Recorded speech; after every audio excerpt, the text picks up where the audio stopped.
नमस्कार साथियों, मैं अर्जुन और स्वागत करता हूं आपके प्यारे से YouTube channel skill warrior team for 50 पे। आई होप कि आप लोग स्वस्थ होंगे, मस्त होंगे और पढ़ने में व्यस्त होंगे। जैसा कि आप लोग जान रहे हैं कि हम लोग रोज़ इस चैनल के माध्यम से 10th के सभी सब्जेक्ट को चैप्टर बाय चैप्टर समझते हैं। तो आज हम लोग साइंस में फिजिक्स को समझने वाले हैं। फिजिक्स में आज हमारा चैप्टर नंबर 1 प्रकाश का प्रवर्तन होने वाला है। तो प्रकाश का प्रवर्तन हम लोग देखेंगे। तो चलिए हम लोग बिना देर किए प्रकाश के प्रवर्तन को समझते हैं। सबसे पहले श्री गणेशाय नमः। गणेश जी का आशीर्वाद जीवन में बहुत ज़रूरी है। जय माँ शारदे, जय माँ शारदे। चलिए हम लोग क्लास को स्टार्ट करते हैं। तो आज हमारा होने वाला है सबसे पहले फिजिक्स।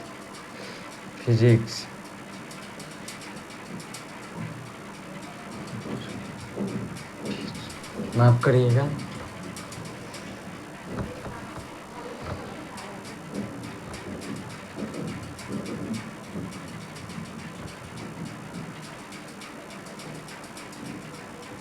आज हमारा होने वाला है फिजिक्स। फिजिक्स का मतलब होता है हमारा भौतिक विज्ञान।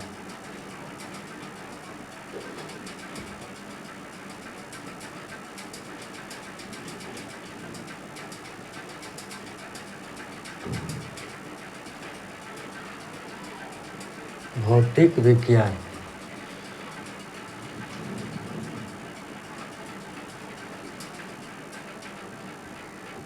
तो आज हमारा होने वाला है फिजिक्स। फिजिक्स का मतलब होता है भौतिक विज्ञान। भौतिक विज्ञान में हमारा पहला चैप्टर नंबर 1 हमारा होने वाला है। चैप्टर नंबर 1 हमारा होगा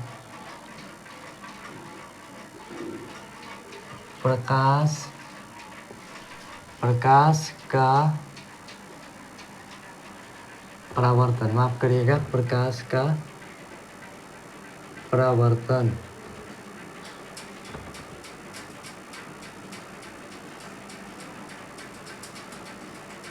प्रकाश का प्रवर्तन आज हमारा होने वाला है।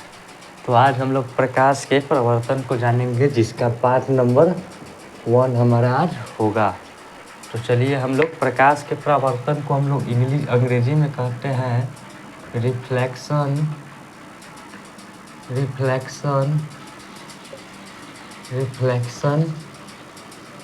Of light. Reflection of light, इसको हम लोग अंग्रेजी में रिफ्लेक्शन ऑफ लाइट कहते हैं। तो यहाँ पे हम लोग समझेंगे कि प्रकाश किसे कहते हैं और परावर्तन किसे कहते हैं। सबसे पहले तो हम लोग परावर्तन को समझ लेते हैं। यहाँ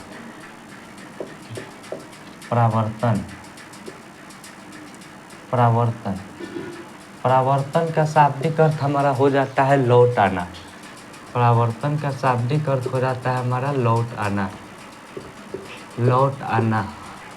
परावर्तन का शाब्दिक अर्थ हो जाता है लौट आना। लौट आना मतलब कि कोई भी चीज़ कहीं जाकर वहाँ से वापस आ जाना, उसी को हम लोग परावर्तन कहते हैं। तो परावर्तन का शाब्दिक अर्थ हो जाता है, इसको हम लोग शाब्दिक अर्थ कहते हैं। शाब्दिक अर्थ हो जाता है लौट आना। परावर्तन का शाब्दिक अर्थ होता है शाब्दिक अर्थ लौट आना। तो परावर्तन को हम लोग जान ले, यहाँ पे इतना ही समझेंगे और इसके आगे हम लोग देखेंगे परावर्तन के बारे में। सबसे पहले हम लोग प्रकाश को समझेंगे कि प्रकाश क्या होता है, और आज हम लोग प्रकाश के कुछ महत्वपूर्ण बिंदु को जानेंगे कि प्रकाश क्या है और कितने प्रकार के कैसे क्या होते हैं। तो देखिए हम लोग सबसे पहले प्रकाश किसे कहते हैं। यहाँ हमारा क्वेश्चन आ जाएगा कि प्रकाश किसे कहते हैं। क्वेश्चन हमारा इस प्रकार आ गया कि प्रकाश किसे कहते हैं। क्वेश्चन हमारा इस प्रकार आ गया। तो हम लोग इसका उत्तर कैसे देंगे। उत्तर हम लोग इसका लिखेंगे कि प्रकाश वह साधन है जो हमें देखने में मदद प्रदान करती है। तो इसका हम लोग आंसर लिखेंगे कि प्रकाश वह साधन है जो हमें देखने में किसी भी जो हमें माफ़ करिएगा यहाँ पर, जो हमें किसी भी वस्तु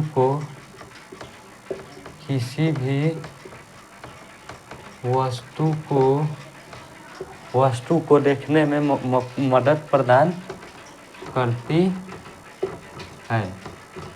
तो यह हो गया प्रकाश का डिफिनेशन कि प्रकाश वह साधन है जो हमें किसी भी वस्तु को देखने में मदद प्रदान करती है। इसका डिफिनेशन नंबर फर्स्ट हमारा यह हो गया। इसका हम लोग यह भी लिख सकते हैं। दूसरा हम लोग यह भी इसका डेफिनेशन लिख सकते हैं कि प्रकाश वह चुंबकीय तरंग है जो किसी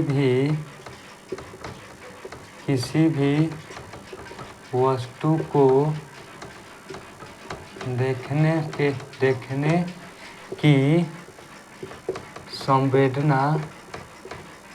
संवेदना पैदा करती है। इसका हम लोग एक और भी डिफिनेशन लिख सकते हैं कि प्रकाश वह चुंबकीय तरंग है, प्रकाश वह विद्युत चुंबकीय तरंग है। प्रकाश वह विद्युत चुंबकीय तरंग है जो किसी भी वस्तु को देखने में संवेदना पैदा करती है। तो यहाँ पर प्रकाश का डिफिनेशन हमारा 2 हो गया। सबसे पहले हम लोग ने प्रकाश वह साधन है जो हमें किसी भी वस्तु को देखने में मदद प्रदान करती है, या हम लोग इसको ऐसे भी कह सकते हैं कि प्रकाश वह विद्युत चुंबकीय तरंग है जो किसी भी वस्तु को देखने में संवेदना पैदा करती है। मतलब कि किसी भी वस्तु को देखने में संवेदना मतलब किसी भी वस्तु को हम आसानी से देख लें तो वह पैदा करती है। आई होप कि आप लोग प्रकाश का डिफिनेशन समझ गए होंगे। तो चलिए यहाँ पर देखिए, प्रकाश वह विद्युत चुंबकीय तरंग है, यार मतलब कि प्रकाश एक प्रकार का विद्युत चुंबकीय तरंग है। इसको हम लोग आगे देखते हैं पॉइंट में। यहाँ पे प्रकाश का कुछ पॉइंट है, मेन पॉइंट है, उसको हम लोग नोट करते हैं। मुख्य बिंदु यहाँ पे हम लोग लिखेंगे, मुख्य बिंदु।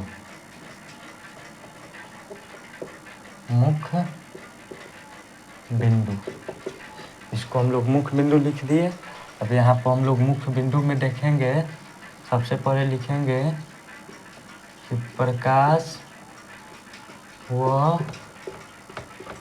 साधन है जो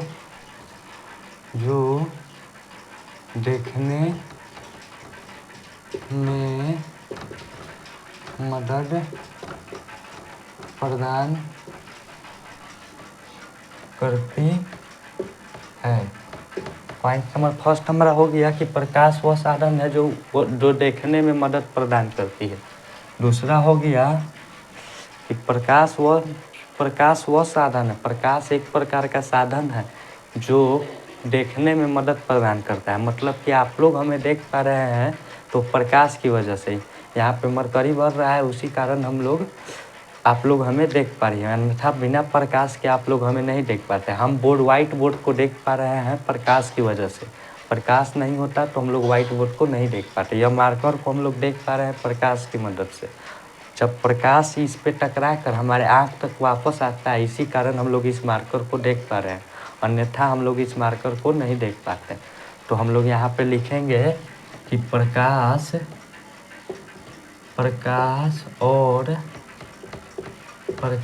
और नेत्र एक दूसरे के पूरक होते हैं। इसको हम लोग यह भी लिख सकते हैं कि प्रकाश और नेत्र मतलब यहाँ पर आँख हो जाता है हमारा, नेत्र मतलब आँख। तो प्रकाश और नेत्र एक दूसरे के पूरक होते हैं। मतलब कि प्रकाश किसी भी वस्तु पर टकरा कर नेत्र तक वापस चला जाएगा, तभी हम किसी वस्तु को देख पाएंगे। हम इस मार्कर को तब देख पाएंगे जब लाइट इस पे पड़कर हमारे आँखों तक आ जाए, तब हम लोग इस मार्कर को देख पाएंगे, अन्यथा हम इस मार्कर को नहीं देख पाएंगे। तो आई होप कि आप लोग पॉइंट नंबर 2 भी समझ गए होंगे कि प्रकाश और नेत्र एक दूसरे के पूरक होते हैं। तीसरा हमारा हो जाता है कि तीसरा हमारा हो जाता है कि प्रकाश सीधी रेखा में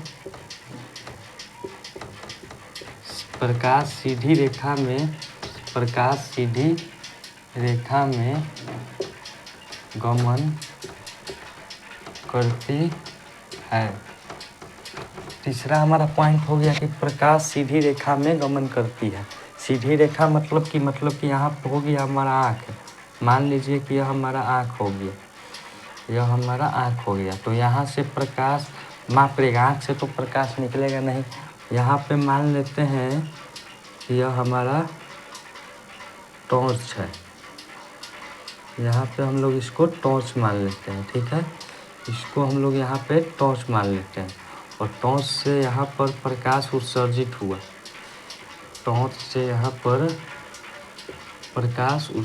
हुआ, तो प्रकाश जो होगा हमेशा सीधी रेखा में गमन करेगा।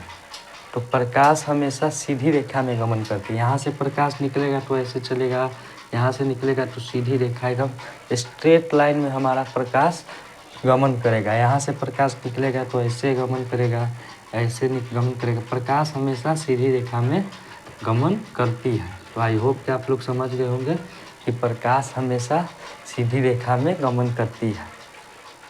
तो पॉइंट नंबर तीसरा भी आप लोग समझ गए होंगे कि प्रकाश हमेशा सीधी रेखा में गमन करती है। तो आई होप कि आप लोग पॉइंट नंबर 3 भी समझ गए होंगे। अब यहाँ पे हम लोग देखेंगे पॉइंट नंबर 5। पॉइंट नंबर 5 हमारा क्या कर रहा है देख लेते हैं। पॉइंट नंबर 5 हमारा कर रहा है कि प्रकाश विद्युत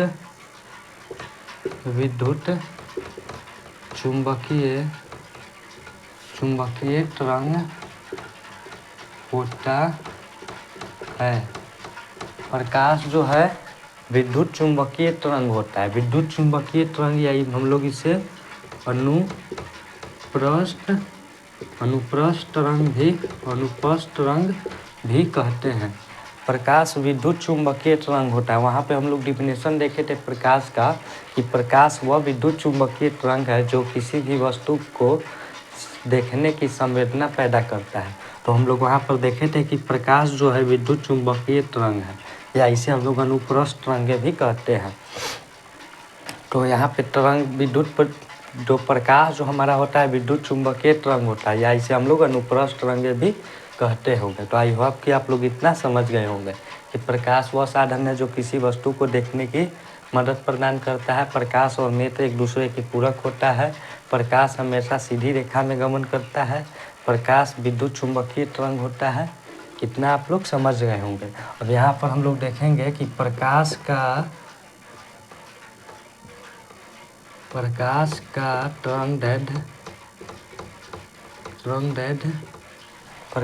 तरंग दैर्ध्य कितना से कितना होता है उसको हम लोग देखेंगे। तो प्रकाश का तरंग दैर्ध्य 3800 डिग्री एंगस्ट्रॉम से 7800 एंगस्ट्रॉम तक होता है।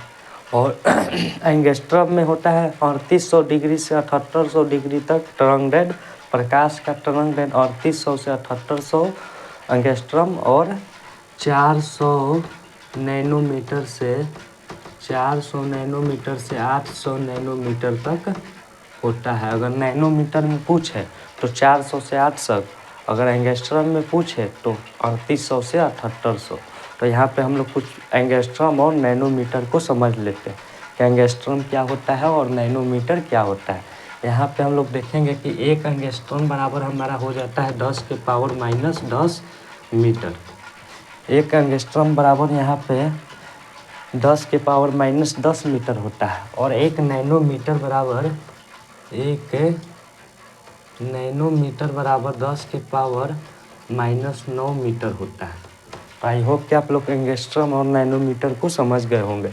एंगस्ट्रम मतलब कि 1 एंगस्ट्रम बराबर 10⁻⁻10 मीटर, जिसके पावर में -10 हो वो एंगस्ट्रम कहलाएगा और जिसके पावर में -9 हो वो नैनोमीटर कहलाएगा। तो प्रकाश का तरंग दैर्ध्य इतना से इतना एंगस्ट्रम में और इतना से इतना नैनोमीटर में होता है। तो आई होप कि आप लोग ये पॉइंट को समझ गए होंगे। तो चलते हम लोग इसके आएंगे, इसको हम लोग इरेज करते हैं।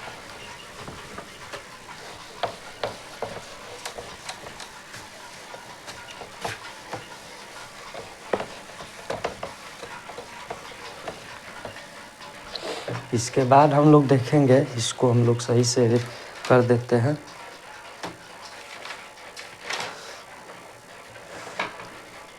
इसके बाद हम लोग देखेंगे कि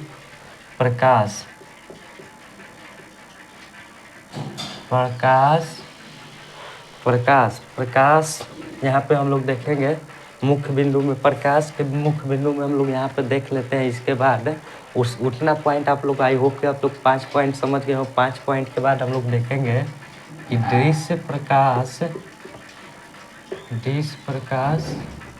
किसे कहते हैं। क्वेश्चन आएगा कि दृश्य प्रकाश किसे कहते हैं, तो इसको हम लोग कैसे लिखेंगे, दृश्य प्रकाश किसे कहते हैं। प्रकाश का परिभाषा तो हम लोग जान लिए कि प्रकाश वह साधन है जो किसी वस्तु को देखने में संवेदना पैदा करती है, या प्रकाश किसी भी वस्तु को देखने में मदद करती है। इसका प्रकाश का परिभाषा हम लोग जान लिए। और क्वेश्चन हमारा दे दे कि दृश्य प्रकाश किसे कहते हैं, तब हम लोग क्या उत्तर लिखेंगे, चलिए हम लोग जानते हैं। दृश्य प्रकाश हम लोग लिखेंगे कि स्पेक्ट्रम हम लोग किसको कहते हैं, जब प्रिज्म से किसी लाइट को गुजारा जाए, तो प्रिज्म से किसी लाइट को गुजारा जाए तो वह वहाँ से कई रंगों में विभक्त होकर किसी पर्दे पर प्राप्त होता है। तो इसी प्रिज्म को हम लोग स्पेक्ट्रम कहते हैं। यहाँ प्रिज्म से जो लाइट यहाँ से निकला, यहाँ से जो लाइट निकल कर इस पे प्राप्त हुआ, इसे ही हम लोग स्पेक्ट्रम कहते हैं। यहाँ पर जो खड़ा है जिस पर लाइट शो करता है उसे हम लोग स्पेक्ट्रम कहते हैं। तो चलिए हम लोग देखते हैं कि स्पेक्ट्रम से प्राप्त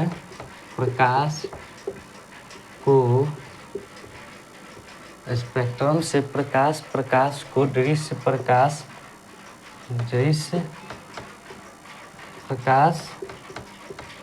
कहते हैं। तो आई होप कि आप लोग समझ गए होंगे कि दृश्य प्रकाश किसे कहते हैं। मतलब कि स्पेक्ट्रम पर जो रंग प्राप्त हो जाए, प्रकाश प्राप्त हो जाए, मतलब कि स्पेक्ट्रम पर जो प्रकाश प्राप्त होगा उसे हम लोग दृश्य प्रकाश कहेंगे। तो हम लोग देखते हैं यहाँ पे कुछ पॉइंट, दृश्य प्रकाश से हम लोग कुछ महत्वपूर्ण पॉइंट को देखते हैं। तो पॉइंट नंबर 1 हो जाएगा कि दृश्य प्रकाश में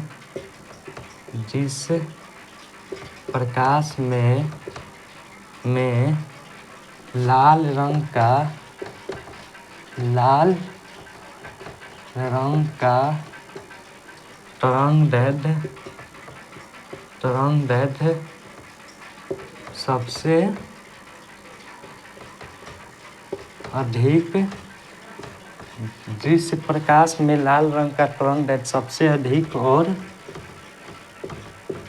और बैगनी का तरंगदैर्ध्य सबसे कम होता है। मतलब कि दृश्य प्रकाश में लाल रंग का तरंगदैर्ध्य सबसे अधिक होता है और बैगनी का तरंगदैर्ध्य सबसे कम होता है। इसको हम लोग समझते हैं, यदि यहाँ पे प्रिज्म से यहाँ से श्वेत किरणें गुजरेगी तो यहाँ से लाल रंग का तरंगदैर्ध्य अधिक होगा। तरंगदैर्ध्य मतलब कि जिसका स्पीड ज़्यादा अधिक हो, तरंगदैर्ध्य मतलब कि वह किरण सबसे कम झुके, जिसका तरंगदैर्ध्य अधिक होगा वह कम झुकेगा। तो यहाँ पे लाल का तरंगदैर्ध्य सबसे अधिक है तो लाल सबसे ऊपर होगा, और बैगनी का तरंगदैर्ध्य सबसे कम है तो बैगनी रंग सबसे नीचे होगा। ये हमारा बैगनी हो गया और यह हमारा लाल सबसे ऊपर हो जाएगा। तो आई होप कि आप लोग समझ गए होंगे कि तरंगदैर्ध्य का मतलब क्या होता है। तरंगदैर्ध्य उसे कहते हैं जिसका जो कम झुके, जिसका स्पीड ज़्यादा हो। और दूसरा पॉइंट हमारा हो जाएगा दृश्य प्रकाश में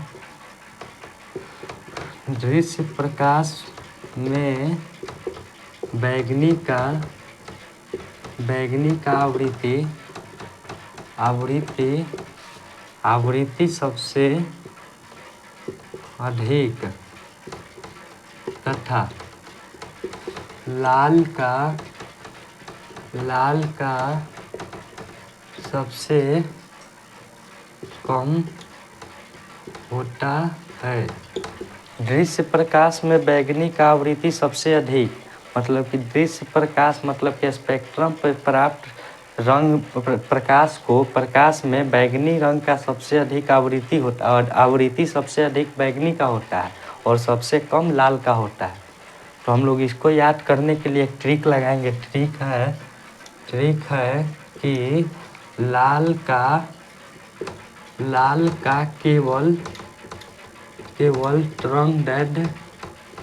तरंगदैर्ध्य अधिक, लाल का केवल तरंगदैर्ध्य अधिक होता है।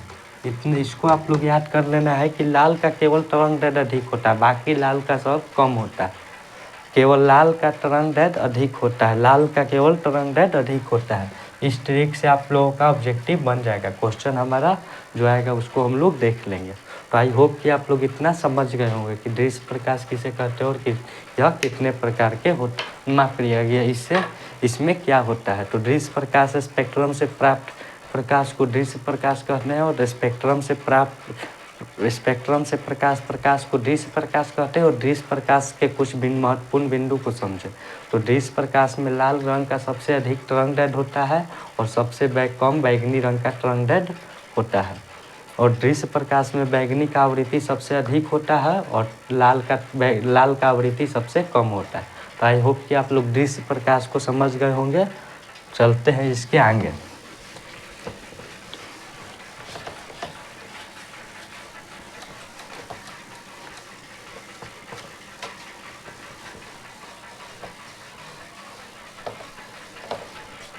इसके बाद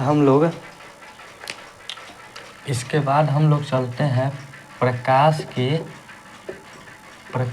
की दोहरी प्रवृत्ति। प्रकाश की दोहरी प्रवृत्ति क्या है? क्वेश्चन हमारा आ जाएगा कि प्रकाश का दोहरी प्रवृत्ति क्या है। तो इसको हम लोग कैसे आंसर लिखेंगे, इसको हम लोग देखते हैं। तो इसका आंसर हमारा हो जाएगा कि प्रकाश कभी तरंग के रूप में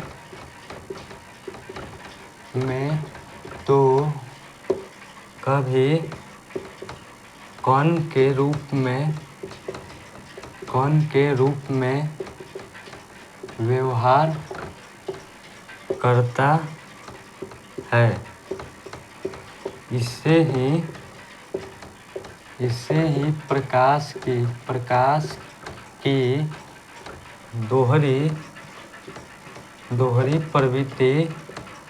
दोहरी प्रवृत्ति कहते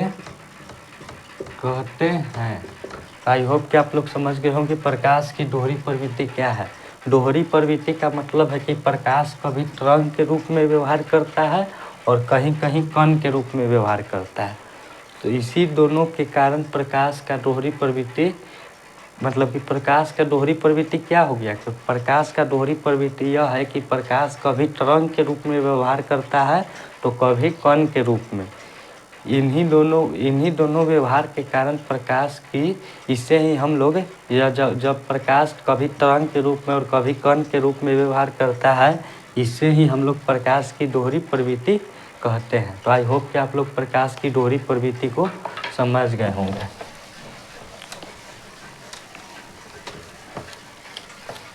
प्रकाश कभी कण के रूप में और प्रकाश कभी कण के रूप में व्यवहार करता है। कभी कण कभी तरंग, कभी कण कभी तरंग। तो प्रकाश दोनों के भांति व्यवहार करता है।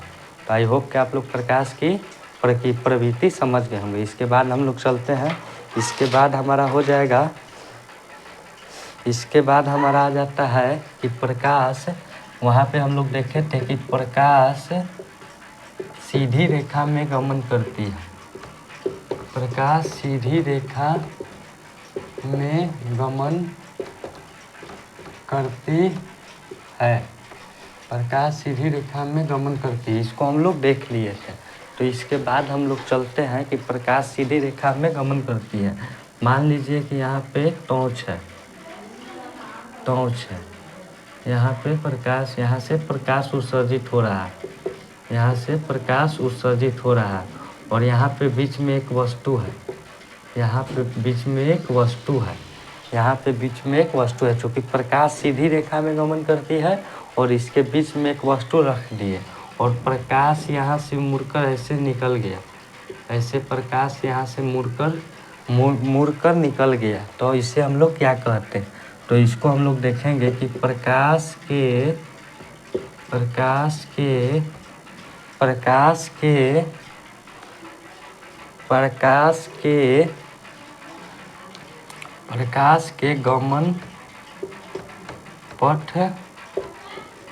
गमन पथ पर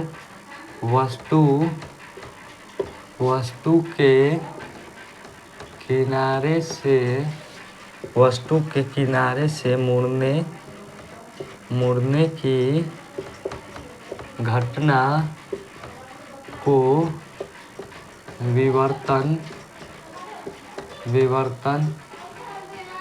कहते हैं। हमारा क्वेश्चन आएगा कि विवर्तन किसे कहते हैं? विवर्तन का अंग्रेजी हो जाता है डिफ्रैक्शन। तो क्वेश्चन आएगा कि डिफ्रैक्शन किसे कहते हैं? तो इससे हम लोग लिखेंगे कि प्रकाश के गमन पथ पर वस्तु के किनारे से मुड़ने की, प्रकाश के गमन पथ पर वस्तु के किनारे से प्रकाश की मुड़ने की घटना को विवर्तन कहते हैं। इसको हम लोग ऐसे समझेंगे कि प्रकाश जब यहाँ से जा रहा था और इसके बीच में एक वस्तु रख दिया है और इसके किनारे से प्रकाश गुजर गया, तो इसी मुड़ने की घटना को विवर्तन कहते हैं। आई होप कि आप लोग विवर्तन डिफ्रैक्शन समझ गए होंगे। तो चलते हम लोग इसके आगे हमारा है कि प्रकाश सीधी रेखा पर गमन करती है। पॉइंट हमारा है प्रकाश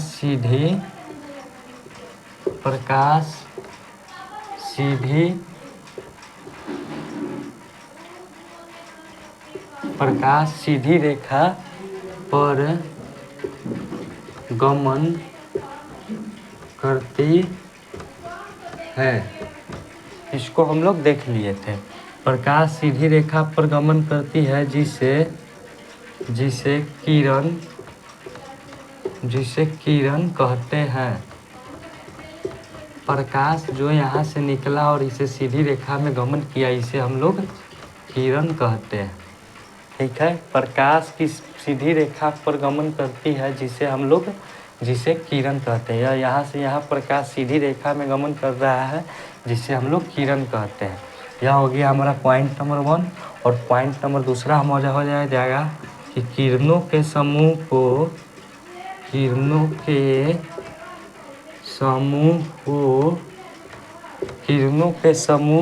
किरण पुंज कहते हैं।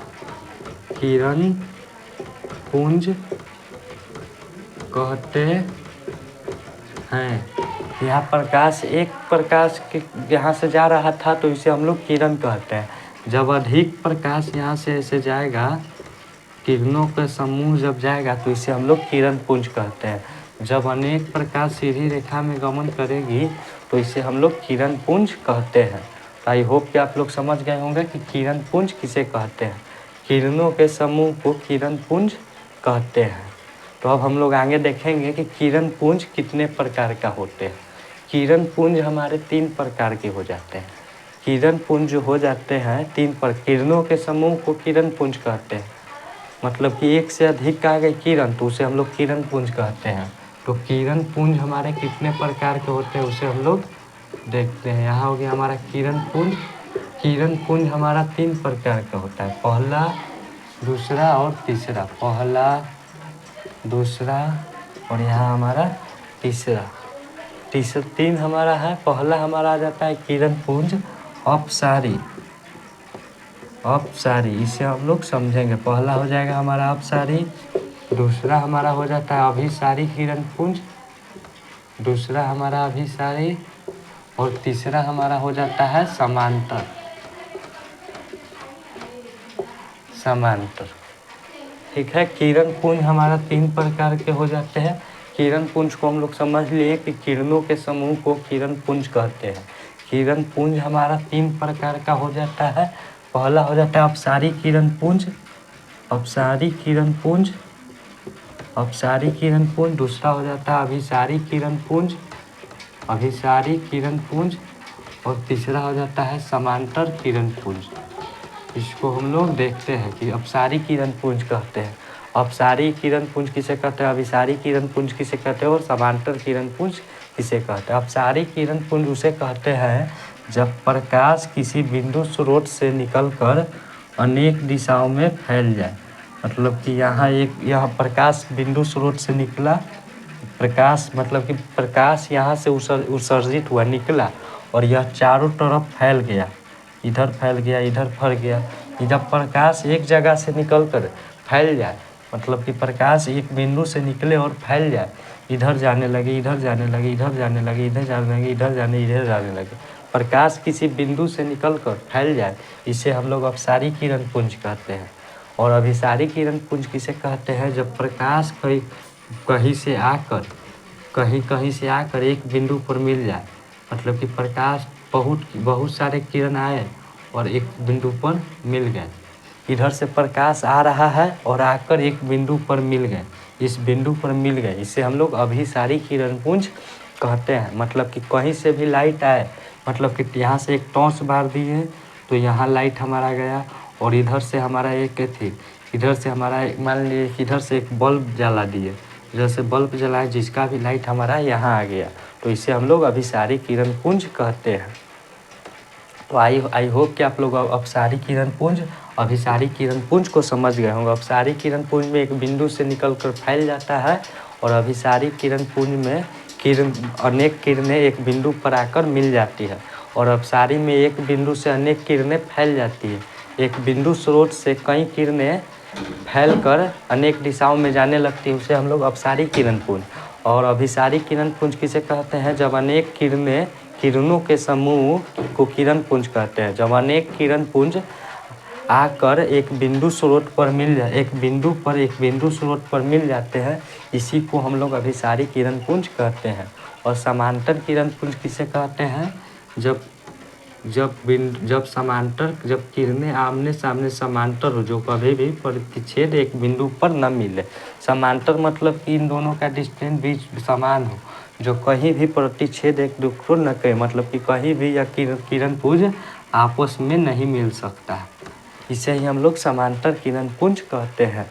समांतर किरणपुंज आपस में कभी भी नहीं मिल पाते हैं, एक बिंदु स्रोत पर कभी भी नहीं मिल पाएगा, इसे हम लोग समांतर किरणपुंज कहते हैं। तो आई होप कि आप लोग किरणपुंज को समझ गए होंगे कि किरणों के समूह को किरणपुंज कहते हैं। किरणपुंज 3 प्रकार का हो जाता है। पहला हो जाता है अपसारी किरणपुंज, दूसरा होता है अभिसारी, तीसरा होता है समांतर। अपसारी किसे कहते हैं, जब बिंदु स्रोत से प्रकाश निकलकर अनेक दिशाओं में फैल जाता है और अनेक किरणें निकल जाता है, जिसे हम लोग अपसारी किरणपुंज कहते हैं। अभिसारी में अनेक किरणपुंज आकर एक बिंदु पर मिल जाता है, और समांतर में अनेक किरणें समान दूरी पर एक दूसरे से बिना मिले तय करता है। मतलब कि यहाँ से एक बिंदु, यहाँ टॉर्च से एक लाइट निकला तो यहाँ से एक ऐसे गया, एक ऐसे गया, एक ऐसे गया, जो एक दूसरे को कभी भी प्रतिच्छेद न करे, और दोनों के बीच का डिस्टेंस समान हो। इसके बीच का मान लो कि डिस्टेंस 2 है, तो इसके भी 2, इसके भी 2, इसे हम लोग समांतर किरणपुंज कहते हैं। आई होप कि आप लोग किरणपुंज को समझ गए होंगे। तो चलते हैं हम लोग इसके आगे। इसके आगे हम लोग चलते हैं, इसके आगे हम लोग कुछ पॉइंट को, प्रकाश के कुछ पॉइंट को देखेंगे। तो प्रकाश, इसके आगे हम लोग देखेंगे कि यहाँ पर देखेंगे कि जिस वस्तु से, इसके आगे हम लोग पॉइंट देखेंगे कि जिस वस्तु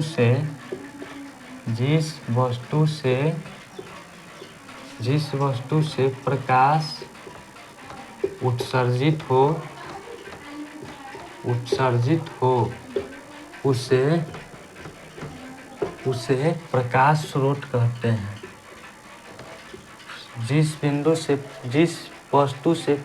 वस्तु से प्रकाश उत्सर्जित हो उसे प्रकाश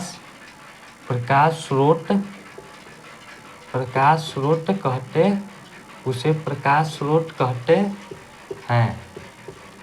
मतलब कि कोई भी ऐसा वस्तु हो जिससे प्रकाश निकले, उत्सर्जित का मतलब कि निकले, उत्सर्जित का मतलब निकले, जिस वस्तु से प्रकाश निकलता हो उससे हम लोग प्रकाश स्रोत कहते हैं।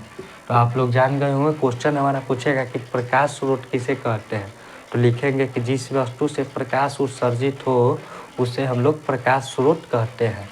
प्रकाश, मान लिया कि यहाँ टॉर्च से हमारा प्रकाश निकल रहा है, तो यह टॉर्च हमारा हो गया प्रकाश स्रोत।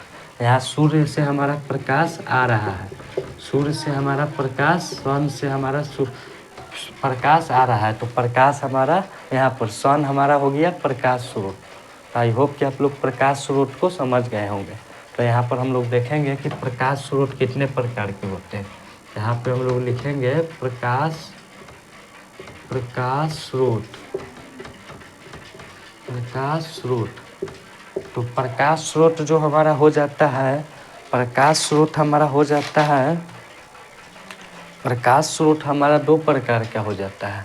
पहला हो जाता है हमारा प्राकृतिक प्रकाश स्रोत,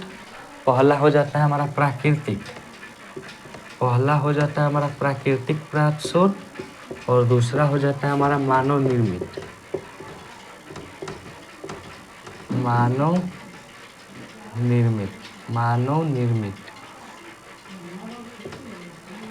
पहला हो जाता है हमारा प्राकृतिक प्रकाश स्रोत और दूसरा हो जाता है मानव निर्मित प्रकाश स्रोत।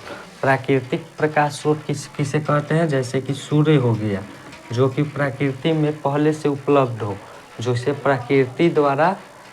प्रकृति में मौजूद हो, उसे हम लोग प्राकृतिक प्रकाश स्रोत कहते हैं। प्राकृतिक प्रकाश स्रोत का मतलब सूर्य हो गए, तारे हो गए, जो कभी भी नष्ट न हो, मतलब कि सूर्य हो गए, तारे हो गए, जुगनू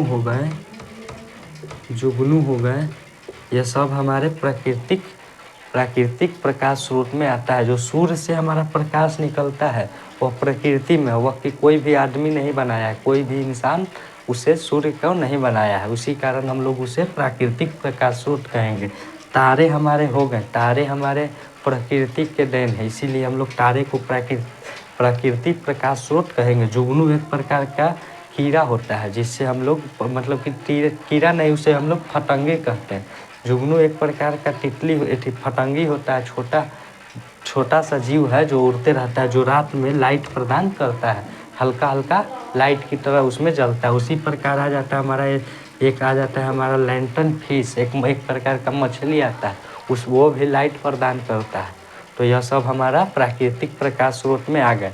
और मानव निर्मित प्रकाश स्रोत में हमारा सबसे पहले आ जाएगा टॉर्च, लैलटेन, उसके बाद आ जाएगा बल्ब, और भी कई सारे मानव निर्मित में आ जाएंगे। मानव निर्मित में सबसे पहले हमारा आ गया टॉर्च, लैलटेन, बल्ब, उसके बाद मोमबत्ती, तो ये सब हमारे हो गए प्रकाश स्रोत। प्रकाश स्रोत हमारे दो प्रकार का, आई होप कि आप लोग प्रकाश स्रोत को समझ गए होंगे कि प्रकाश स्रोत किसे कहते हैं। जिस वस्तु से प्रकाश उत्सर्जित हो उसे हम लोग प्रकाश स्रोत कहते हैं। प्रकाश स्रोत हमारा दो प्रकार का हो जाता है, पहला हमारा होता है प्राकृतिक प्रकाश स्रोत और दूसरा होता है मानव निर्मित प्रकाश स्रोत। प्राकृतिक प्रकाश स्रोत किसे कहते हैं, जिस वस्तु से प्रकाश उत्सर्जित हो और वह प्रकृति का देन हो, मतलब कि सूर्य, तारे, जुगनू जो प्रकृति में ऊपर मौजूद हो, उसे हम लोग प्राकृतिक प्रकाश स्रोत कहते हैं। और मानव निर्मित प्रकाश स्रोत किसे कहते हैं, वैसा प्रकाश स्रोत जो मानव के द्वारा बनाया गया हो, उसे हम लोग मानव निर्मित प्रकाश स्रोत कहते हैं। प्राकृतिक प्रकाश स्रोत किसे कहते हैं कि वैसे प्रकाश स्रोत जो प्रकृति में पहले से मौजूद हो, उसे हम लोग प्राकृतिक प्रकाश स्रोत कहते हैं। और मानव निर्मित जो मानव के द्वारा प्रकाश स्रोत बनाया गया हो। तो आई होप कि आप लोग प्रकाश स्रोत को समझ गए होंगे। तो इसके बाद हम लोग चलते हैं आगे।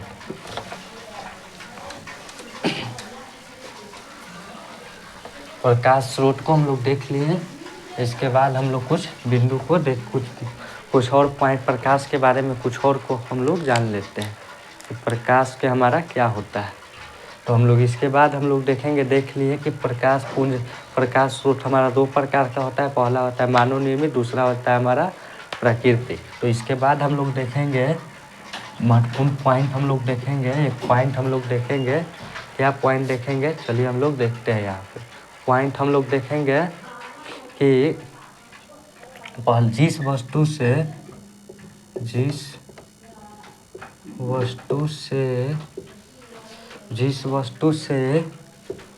प्रकाश उत्सर्जित हो उसे आत्मदीप्त, माफ करिएगा, आत्मदीप्त पदार्थ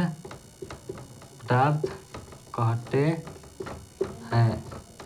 ये जो हमारा प्रकृति है, प्रकृति में हमारा 2 प्रकार का पदार्थ पाया जाता है। पहला हो जाता है एक जो जिससे प्रकाश उत्सर्जित हो, और दूसरा पदार्थ जिससे हमारा प्रकाश उत्सर्जित न हो। तो जिस वस्तु से प्रकाश उत्सर्जित हो उसे हम लोग आत्मदीप्त पदार्थ कहते हैं। और दूसरा हो जाएगा हमारा कि जिस वस्तु से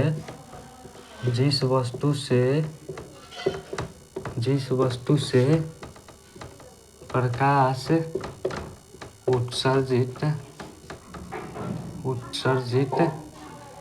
उत्सर्जित न हो उसे अदीप्त पदार्थ कहते हैं। प्रकृति में हमारा 2 प्रकार का पदार्थ पाया जाता है। जैसे कि हमारा मरकरी हो गया, मरकरी से हमारा लाइट पदार्थ हो रहा है तो वो हो गया आत्मदीप्त। बल्ब हो गया, बल्ब हमारा हो जाएगा आत्मदीप्त में। सूर्य आ गया, सूर्य हो जाएगा हमारा आत्मदीप्त में, क्योंकि उससे प्रकाश निकल रहा है। सूर्य हो गया हमारा आत्मदीप्त, तारे हो गए हमारा आत्मदीप्त, बल्ब हो गया हमारा आत्मदीप्त, मोमबत्ती हो गया हमारा आत्मदीप्त, लैलटेन हमारा हो गया आत्मदीप्त।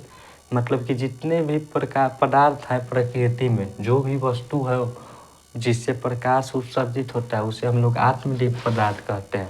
और जिससे प्रकाश उत्सर्जित न हो उसे हम लोग अदीप्त पदार्थ कहते हैं। जैसे कि यह बोर्ड से प्रकाश नहीं निकल रहा है तो यह हो गया अदीप्त पदार्थ। यह हो गया मार्कर हो गया हमारा अदीप्त पदार्थ, क्योंकि इससे प्रकाश उत्सर्जित नहीं हो रहा है। तो आई होप कि आप लोग पॉइंट नंबर 1 पॉइंट नंबर 2 को समझ गए कि आत्मदीप्त किसे कहते हैं। आत्मदीप्त उसे कहते हैं जिससे प्रकाश उत्सर्जित हो, और अदीप्त किसे कहते हैं? अदीप्त उसे कहते हैं जिससे प्रकाश उत्सर्जित न हो। तो आई होप कि आप लोग दोनों को समझ गए होंगे। चलते हम लोग इसके आगे इसके आगे हम लोग देखेंगे कि अदीप्त पदार्थ जो होता है वो हमारा 3 प्रकार का होता है। माफ करिएगा, मार्कर थोड़ा कम चल रहा है। अदीप्त पदार्थ हम लोग देख लिए कि जिससे प्रकाश उत्सर्जित न हो। तो अदीप्त पदार्थ जो होता है वो हमारा 3 प्रकार का होता है, उसको हम लोग देख लेते हैं। अदीप्त पदार्थ हमारा 3 प्रकार का होता है। अदीप्त पदार्थ हमारा 3 प्रकार का होता है। पहला हो जाता है हमारा पारदर्शक। अदीप्त पदार्थ मतलब कि जिससे प्रकाश उत्सर्जित न हो, कि कोई भी वस्तु जैसे कि मार्कर, बोर्ड, यहाँ पर हमारा कॉपी, यह सब आ जाएगा हमारा मतलब कि अदीप्त पदार्थ में, क्योंकि इससे प्रकाश उत्सर्जित नहीं होता है। तो पहला हो गया हमारा पारदर्शक, इसे हम लोग ट्रांसपेरेंट कहते हैं। ट्रांसपेरेंट। दूसरा हमारा हो गया पारदर्शक हो गया, दूसरा हो जाएगा अपारदर्शक। अपारदर्शक दूसरा हो जाएगा अपारदर्शक। तीसरा हो जाएगा हमारा पारभाषक। तो ट्रांसपेरेंट हो जाएगा हमारा पारदर्शक के, और अपारदर्शक हो जाएगा हमारा यहाँ पर ओपिक।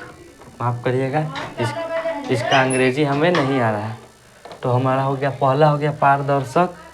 अदीप पदार्थ हमारा 3 प्रकार का है। पहला हो गया पारदर्शक, दूसरा हो गया अपारदर्शक और तीसरा हो गया पारभाषक। तो पारदर्शक किसे कहेंगे और पारदर्शक किसे कहेंगे और पारभाषक किसे कहेंगे, उसको हम लोग यहाँ पे जानते हैं।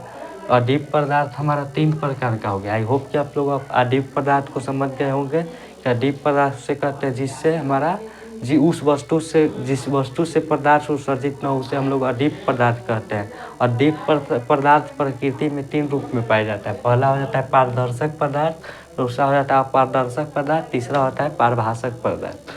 पारदर्शक उसे कहते हैं जिससे हमारा प्रकाश इधर से आर पार कर सके, जैसे कि हो गया हमारा ग्लास, पानी, माफ करिए ग्लास नहीं, जैसे कि हवा से हमारा प्रकाश आसानी से एक माध्यम से दूसरे माध्यम में चला जाएगा, तो ये हमारा पारदर्शक पदार्थ हो गया। ऐसा पदार्थ जिससे लाइट आसानी से गुजर जाए, लाइट पास हो सकते, उसे हम लोग पारदर्शक कहेंगे। और पारदर्शक पदार्थ जिससे कि लाइट गुजर न सके।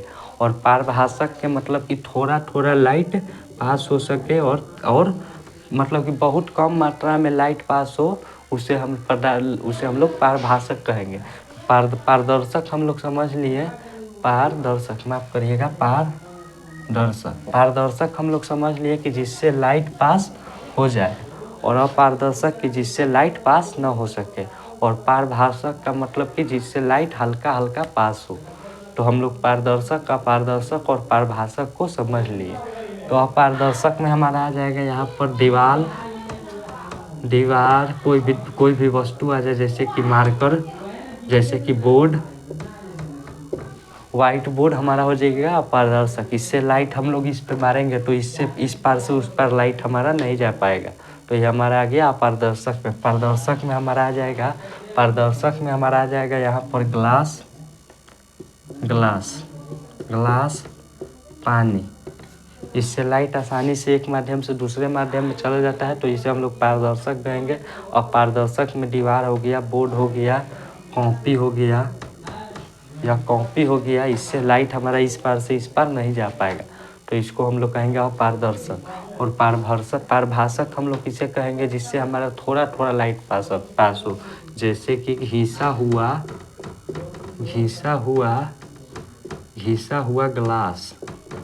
किसी भी शीशे को मतलब कि ग्लास को घिस दिए, रगड़ दिए, तो उससे लाइट थोड़ा थोड़ा पास होगा, तो उसे हम लोग पारभाषक कहते हैं।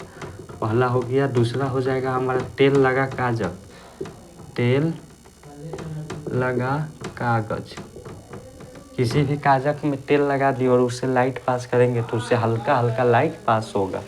तो आई होप कि आप लोग पारदर्शक, अपारदर्शक और पारभाषक को समझ गए होंगे। तो अपारदर्शक इतना आप लोग समझ गए कि अदीप पदार्थ किसे कहते हैं। अदीप पदार्थ उसे कहते हैं जिससे प्रकाश उत्सर्जित न हो। वह प्रकृति में 3 रूप में पाया जाता है। पहला पारदर्शक, अपारदर्शक और पारभाषक। पारदर्शक मतलब कि जिससे प्रकाश आसानी से पार कर सके, अपारदर्शक मतलब कि जिससे प्रकाश पार न कर सके, और पारभाषक की मतलब कि जिससे थोड़ा थोड़ा लाइट पास कर सके, जिससे थोड़ा थोड़ा प्रकाश पार कर सके।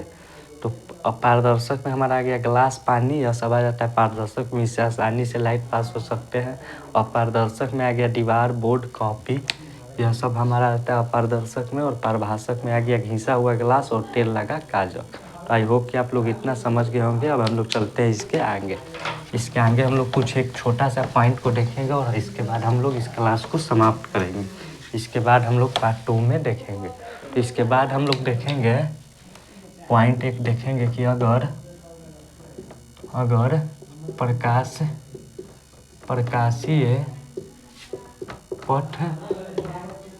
प्रकाशीय पथ में अपारदर्शक वस्तु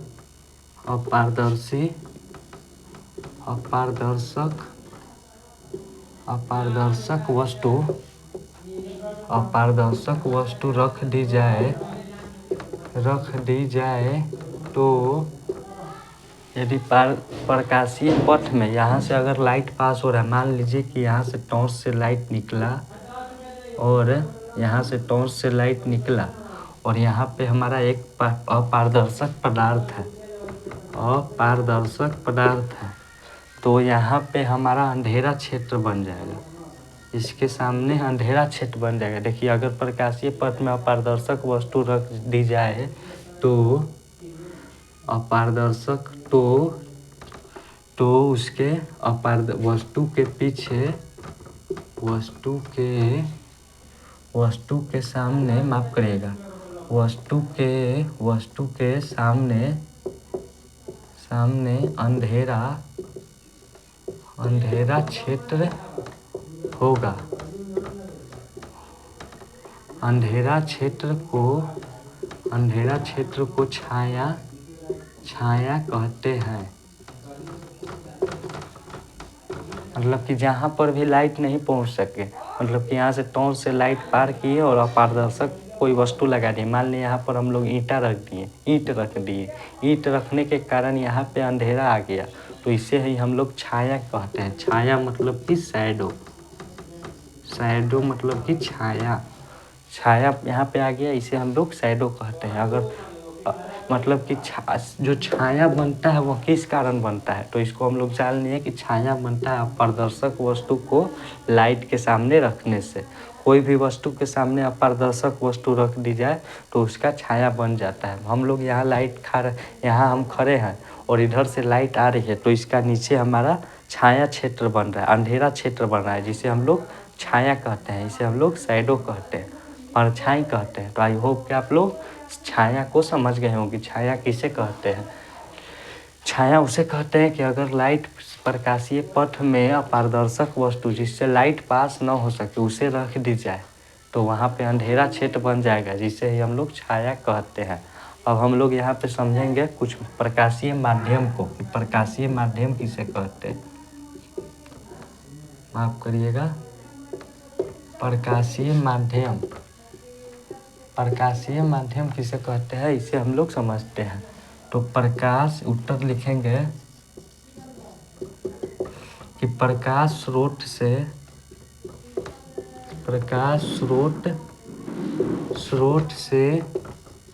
नेट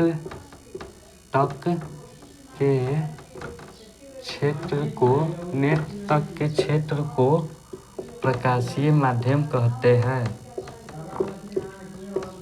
प्रकाशीय माध्यम कहते हैं। प्रकाशीय माध्यम किसे कहते हैं, इस हमारा क्वेश्चन आएगा कि प्रकाशीय माध्यम, माफ करिएगा मार्कर नहीं चल रहा है, प्रकाशीय माध्यम किसे कहते हैं। ऑप्शन हमारा पर क्वेश्चन आएगा कि प्रकाशीय माध्यम किसे कहते हैं, तो हम लोग लिखेंगे कि प्रकाश स्रोत से होकर नेत्र तक के क्षेत्र का, मतलब कि यहाँ से टॉर्च से हमारा लाइट निकला और यहाँ वस्तु पे पड़ा और यहाँ हमारा नेत्र तक आ गया, यहाँ हमारा आँख तक पहुँचा। तो इतने यहाँ प्रकाश से लेकर यहाँ वस्तु से, यहाँ से पूरे क्षेत्र को हम लोग प्रकाशीय माध्यम कहेंगे। तो आई होप कि आप लोग प्रकाशीय माध्यम समझ गए होंगे कि प्रकाश जहाँ से उत्सर्जित होता है, प्रकाश स्रोत से निकलकर नेत्र तक पहुँचने के माध्यम को हम लोग प्रकाशीय माध्यम कहते हैं। तो प्रकाशीय माध्यम हमारे दो प्रकार के होते हैं, उसे हम लोग देख लेते हैं। यहाँ पे हम लोग लिखेंगे प्रकाशीय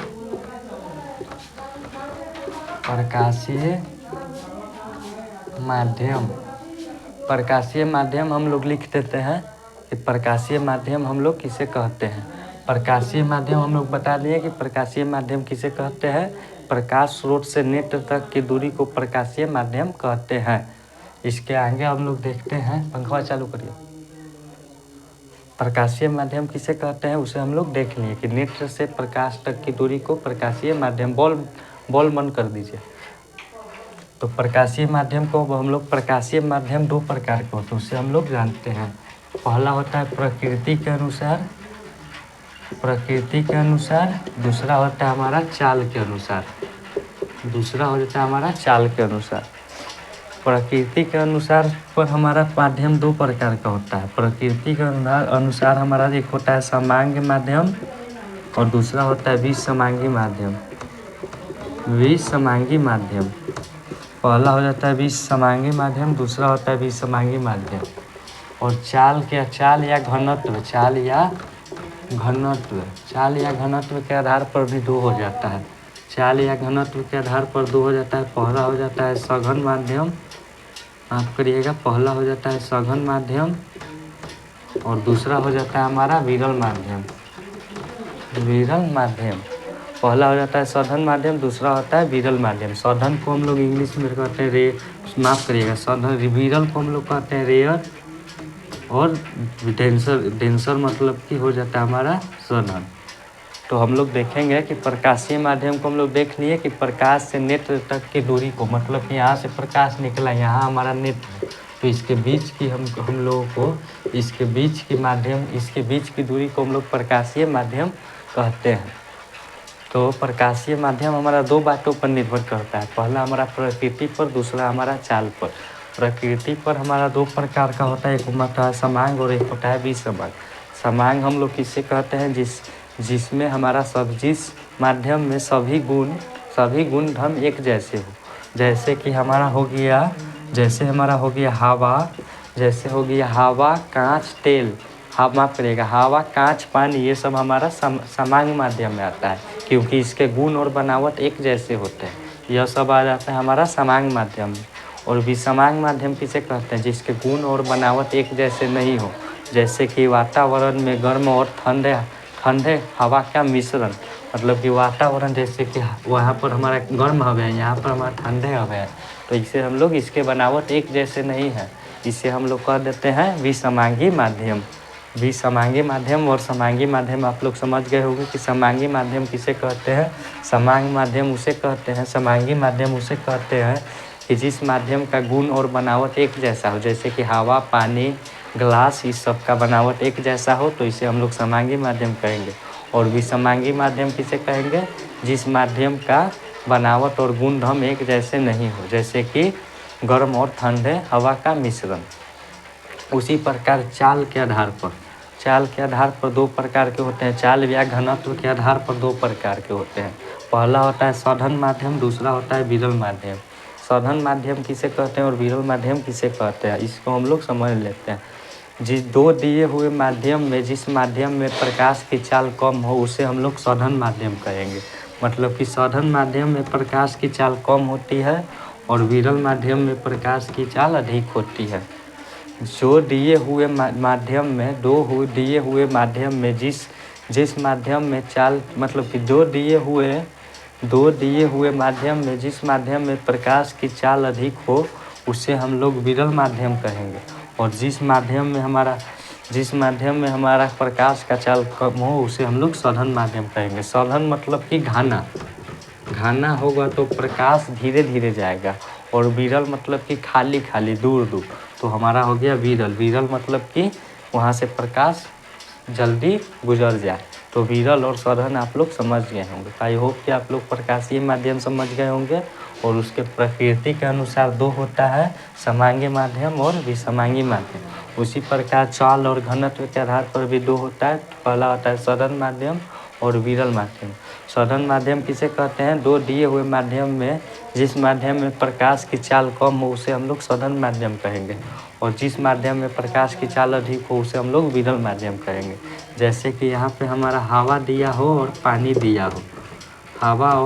दिया हो, तो चूँकि हम लोग जानते हैं, यहाँ पे हम लोग देख लेते हैं कि निर्वात में प्रकाश की चाल सबसे अधिक होती है। निर्वात में प्रकाश की चाल 3 × 10⁻⁸ मीटर प्रति सेकेंड होता है। निर्वात या हवा में सबसे अधिक होता है 3 × 10⁸ मीटर प्रति सेकेंड। यह प्रकाश की चाल है। और दूसरा हो जाता है हमारा पानी में हमारा हो जाता है 2.25 × 10⁸ मीटर प्रति सेकेंड। और तीसरा हो जाता है हमारा कांच, तो कांच में हमारा हो जाता है 2 × 10⁻⁸ मीटर प्रति सेकेंड। तो यहाँ पर देखिए सबसे अधिक हमारा निर्वात या हवा में होता है 3 × 10⁸ मीटर प्रति सेकेंड। मतलब कि 1 सेकेंड में 3 लाख किलोमीटर, 3 लाख मीटर, माफ करिएगा, 1 सेकेंड में 3 लाख मीटर की दूरी तय करता है प्रकाश निर्वात में। उसी प्रकार 1 सेकेंड में 2 लाख 2,25,000 मीटर तय करता है पानी में, और कांच में 2 लाख मीटर प्रति सेकंड दूरी तय करता है। और हम लोग यहाँ पर जानते हैं कि प्रकाश के द्वारा 1 सेकंड में तय की गई दूरी को प्रकाश की चाल कहते हैं। प्रकाश की चाल मतलब कि प्रकाश के द्वारा प्रति सेकंड तय की गई दूरी, प्रति सेकंड प्रकाश द्वारा तय की गई दूरी को प्रकाश चाल कहते हैं। तो यहाँ पर हम लोग कुछ चाल को देख लिए कि सबसे अधिक हमारा निर्वात में होता है, उसके बाद हमारा पानी में होता है, उसके बाद हमारा सबसे कम कांच में होता है। तो हम लोग यहाँ पे हमारा 2 माध्यम दे दिया, मान लिया हमारा हवा और पानी दे दिया, हवा और पानी दे दिया। तो चूँकि हम लोग जानते हैं कि हवा में सबसे अधिक चाल होता है, हवा यानी कि निर्वात में, तो हवा में सबसे अधिक चाल होता है। तो हवा यहाँ पे हमारा कौन माध्यम हो गया? विरल माध्यम हो गया, चूँकि इसमें लाइट ऑफ स्पीड बहुत ज़्यादा होता है। तो हवा यहाँ हमारा विरल माध्यम हो गया और पानी हमारा सघन माध्यम हो गया, चूँकि पानी में हवा से स्पीड, लाइट का स्पीड कम होता है। तो जिसमें कम होता है वो सघन, और जिसमें अधिक होता है वो विरल माध्यम। तो आई होप कि आप लोग यह समझ गए होंगे। तो मिलते हैं पार्ट नंबर 2 में, उसमें हम लोग प्रकाश का प्रवर्तन को जानेंगे, प्रवर्तन को हम लोग फुल डिटेल में समझेंगे। यहाँ पर प्रकाश के बारे में हम लोग जान लिए, प्रकाश के कुछ मुख्य बिंदुओं को समझ लिए। तो तब मिलते हैं हम लोग पार्ट 2 में। तब तक के लिए आप लोग पढ़ते रहिए, हंसते रहिए, मुस्कुराते रहिए। धन्यवाद।